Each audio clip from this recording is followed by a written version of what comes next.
I'm Angela. I'm one of the instructors at Three Gaits, and today I'm going to be talking about bridling a horse and maybe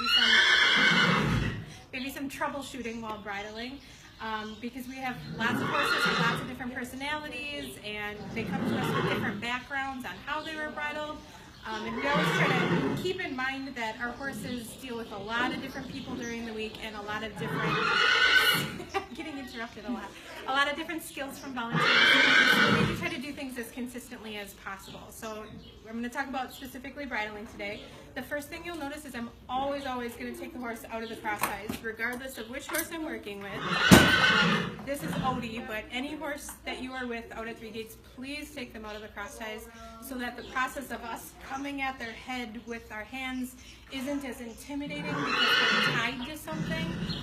We want to make this as stress-free and as calm as possible, so cross ties off always. Second thing is you'll notice I'm holding the lead rope. I'm going to try to point Odie so you can see it better, but I'm holding the lead rope, but I'm instantly going to put the reins over his head so that if you've got a horse who wants to move, doesn't want to stand still, I can easily grab onto something. So that should be step number 2 after taking the cross ties off, no matter which horse you're working with. Step number 3, again, everything being calm and slow, because I know sometimes people get nervous about bridling and then the horse is acting up and then we get frantic and it just goes downhill. So very calm, we want to respect the horse's space and respect the horse's head.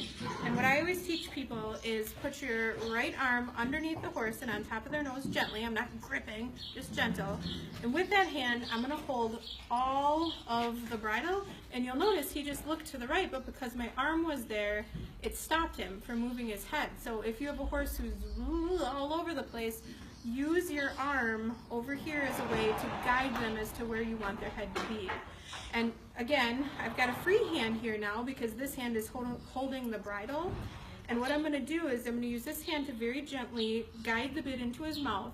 And as I do that, I'm going to take the slack up with my right hand so that the bit is not dangling low in his teeth. I want it instantly to go to the area where a bit is supposed to be in the horse's mouth.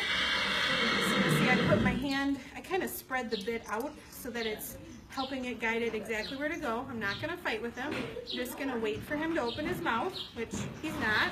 So I'm going to slide a little thumb in the side of his mouth to get him chewing. And the second he does, then I can guide that bit in. And he's not opening his mouth, but I'm just going to be patient.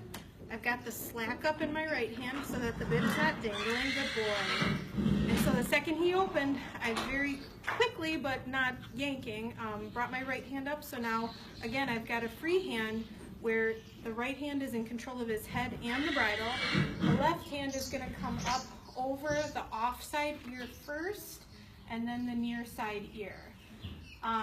When you have horses that are a little head shy about their ears, this is another part that you want to do slowly and gently so they know where you are at all times. What you don't want to do is any quick sudden movements that are going to cause them to startle. After I get the bridle on, I can double check that everything is in the right spot, and then I can attach the throat latch so that I will be able to fit at least 4 fingers in here. This should be pretty loose. So again, just to kind of summarize some key points to bridling. First of all, be calm. Don't struggle with the horse. This is definitely an area where if you're not comfortable doing this by yourself, please ask for help. Even if you have to bring the horse over to the arena where the instructor is, have them bridle in the arena.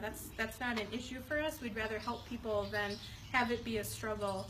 But then also keep in mind, when your arm is gently holding the bridle on the side of the head, you can deal with a horse whose head is up or a horse who's bringing their head low because my arm is there. And as long as the horse knows where your hand is, they are much more willing to hold their head still and in place when you want to put the bridle on. So if you have any questions about this process, please let us know. And like I said, we're always here to help. So ask questions. Thank you.